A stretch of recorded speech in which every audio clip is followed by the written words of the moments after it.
So, ipapakita ko sa inyo kung paano nga ba siya pagaganahin. Kasi nung una, hindi ko siya ma-open. As in, nagbubukas lang siya, nakalagay no signal, and then nag-shutdown agad siya. So, ito ituturo ko na sa inyo.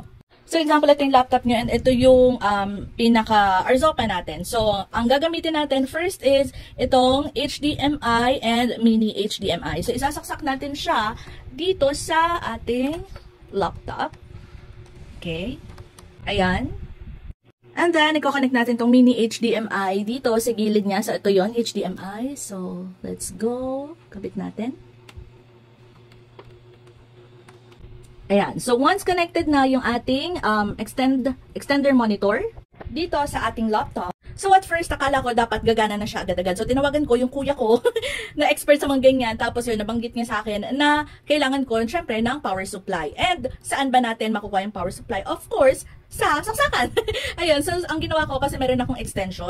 So, ayan, pinlug ko dyan. Ayun, pinlug ko dyan yung isang, yung USB-A. And then, itong USB Type-C, i-connect ko din ulit doon sa ating monitor. Which is ito. So, kahit alin dito sa dalawa. So, dito na lang para hindi bungi. Yan. So, basically, ayan na siya. So, basically, dapat dalawa yung nakasaksak dito sa inyong extender monitor. And there you have it. Ayan na, meron na kayong extender monitor, diba? So, ayan, ganyan lang siya kadali.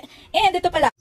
So, ganito yung pinakalikod niya. So, kayong bahala kung gaano kalawak. Kasi pwede nyo pa siyang mas buksan pa na ganito. So, bahala kayo. And, diba naka-ano siya?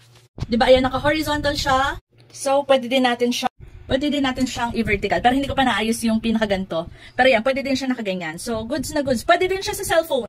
Pwede din siya kung halimbawa i-vertical nyo, pwede siyang i-connect yung isa sa cellphone. So, para halimbawa nagtitiktok kayo, ayan, nanonood kayo, pwede din ganyan. Pero sa akin, gagawin ko siya as horizontal kasi feeling ko mas productive ako kapag dating sa mga works, basta ganon, na naka-horizontal. Tapos kung manonood ako sa mga TikTok, pwede naman i-vertical. So, pwede siyang ganyan, na vertical or horizontal. So, goods na goods. Sobrang dali niya lang gawin, gamitin. So, kung ako sa inyo, i-check out nyo na dyan sa Yellow Basket, lalo na kung kayo ay mga work from home or gusto nyo lang mas maging productive. So, okay na meron kayong pang-extend na monitor, portable monitor from Arzopa.